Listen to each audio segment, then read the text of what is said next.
మహాగణపతిం మనసా స్మరామి మహాగణపతిం మనసా స్మరామి. TR creations family అందరికీ నా హృదయపూర్వక ధన్యవాదాలు. సో అలాగే ఈ యొక్క వారం 17వ తారీఖు నుంచి 23వ తారీఖు వరకు కూడా మే నెలకి సంబంధించి 3వ వారానికి వార ఫలితాలు ఏ విధంగా ఉండబోతున్నాయి ఏంటనేది మనం ఈ వీడియోలో చూద్దాం. మేజర్ ట్రాన్సిటల్ చేంజెస్ విషయానికి వస్తే ఇక్కడ కుజుడు ఆల్రెడీ శనితో కంజెక్ట్ అయి ఉన్న కుజుడు, శనితో ఇతి చెంది మీనరాశిలో ఉన్న కుజుడు గత వారమే మేషరాశి స్వక్షేత్రంలో కూర్చున్నారు. అలాగే రవి బుధులు ఇద్దరు కూడా ఈ 15వ తారీఖు నుంచి మేషరాశిని వదిలి వృషభ రాశిలోకి గోచారం మొదలుపెట్టారు.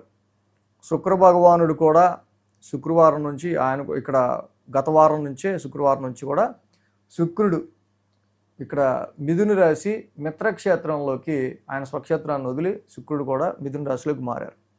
అంటే మాసగ్రహాలైన కుజుడు, బుధుడు, రవి, శుక్రులు నలుగురి యొక్క ఇక్కడ స్థాన మార్పులు అనేవి మనకి జరిగాయి.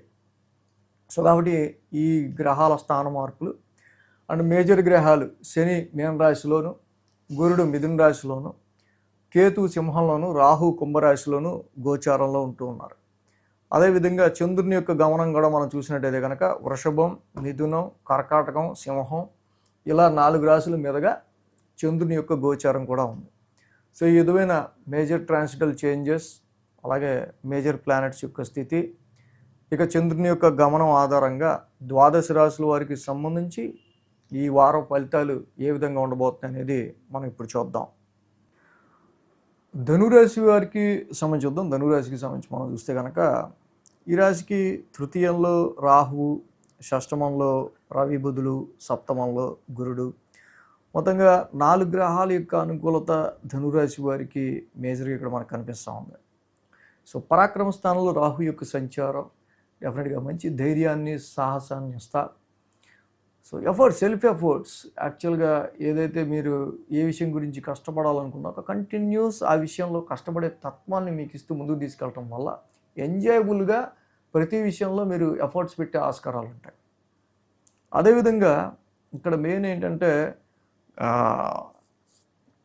మే 11 ముందు వరకు కూడా కుజశనుల యొక్క ఇతి జరిగి అర్ధాష్టమంలో కుజశనులు కూర్చోవటం వల్ల ఒక రకమైన emotional stress, emotional fighting nature, domestical ఎన్విరాన్మెంట్కి సంబంధించిన అన్ని విషయాల్లో చిరాకు లెస్ కాన్సన్ట్రేషన్ అనే ప్రొఫెషన్ మీద కాన్సన్ట్రేషన్ చేయలేకుండా ఏదో ఇంటిపరమైన విషయాల్లోనూ చిరాకు. అలాంటి సిచ్యువేషన్స్ అన్ని దాటుకుని గత వారం రవి కుజులు ఇద్దరు కంజెక్ట్ అయి ఉన్నారు పంచమ స్థానంలో.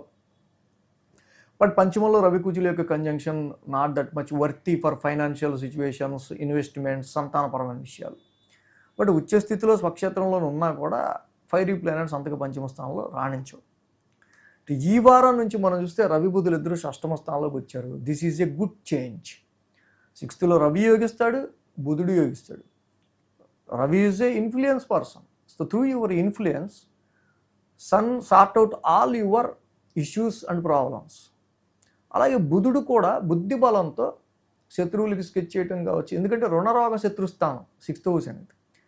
మీ బుద్ధి బలంతోనే లోన్స్ని కానీ, రోగాలని కానీ, శత్రువుల్ని కానీ మీరు అధిగమించే శక్తి 6th హౌస్లో రవి బుధుల యొక్క సంచారం ఇస్తుంది మీకు. అదేవిధంగా 7th హౌస్లో గురుడి యొక్క సంచారం లాంగ్ రన్గా జరుగుతుంది. రాస్యాధిపతి ఉన్నారు. So meeting of so many people, expanding your circle, mass ఇమేజ్ని పెంచుకోవడానికి మీరు చేసే ప్రయత్నాలు, వ్యాపార అభివృద్ధికి మీరు చేసే ప్రయత్నాలు, మ్యారిటల్ మ్యాచెస్ కోసం మీరు చేసే ప్రయత్నాలు, ఇలా చాలా వరకు కూడా ఎదుటి వాళ్ళతో కనెక్షన్స్ పెంచుకుంటా మంచి సయోధ్యతో ముందుకెళ్తూ పొలిటికల్గా అయితే మీ యొక్క నాయకుడి దగ్గర మంచి పేరు తెచ్చుకునే స్కోప్ తెచ్చుకోవటాలు ఇలాంటివి ఎన్నో. బట్ అర్ధాష్టమంలో కుజశనుల యొక్క కలయిక వల్ల జరిగిన డిస్టర్బెన్స్ అవన్నీ జనరల్గా ఉంటాయి. ఈ వారం మనం చూస్తే 6, 7, 8, 9 స్థానాల చంద్రుని యొక్క సంచారం ఉంది. సో ఇక్కడ మనకి ఆది, సోమ, మంగళ, బుధ 4 రోజులు కూడా ఈ రాశి వాళ్ళకి సంబంధించి మంచి అనుకూలమైన ఫలితాలు కనిపిస్తూ ఉన్నాయి. సో ఎప్పుడైతే షష్టమ స్థానం నుంచి చంద్రుని యొక్క సంచారం, షష్టమంలో చంద్రుడు యోగిస్తాడు, రవి యోగిస్తాడు, బుధుడు యోగిస్తాడు.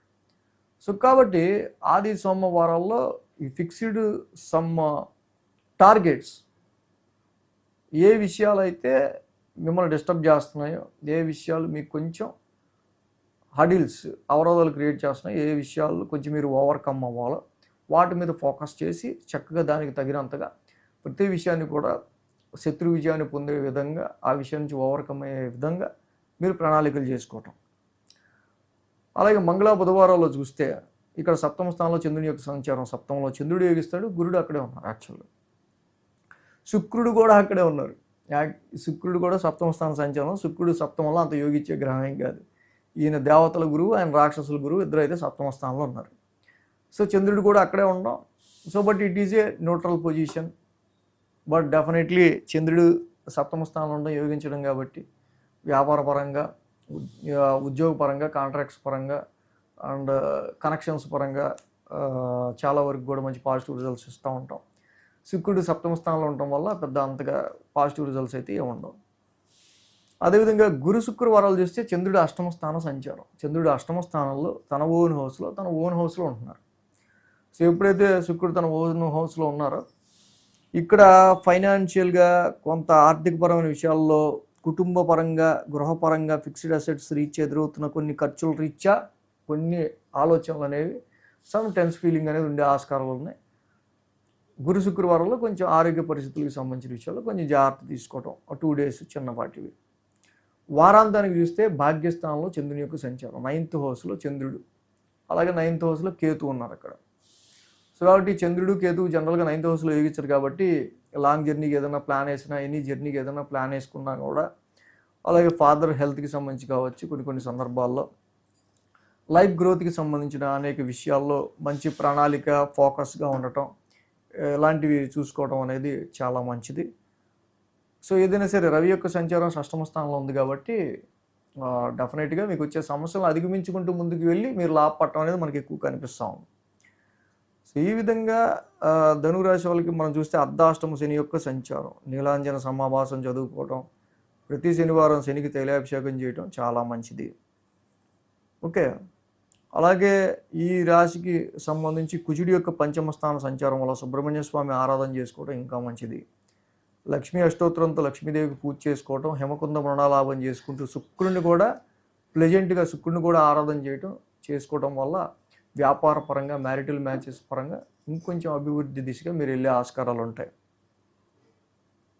ఈ వీడియో కనుక మీకు నచ్చినట్లయితే లైక్ చేయండి, షేర్ చేయండి. మరిన్ని అప్డేట్స్ కోసం సబ్స్క్రైబ్ చేయడం మాత్రం మర్చిపోకండి.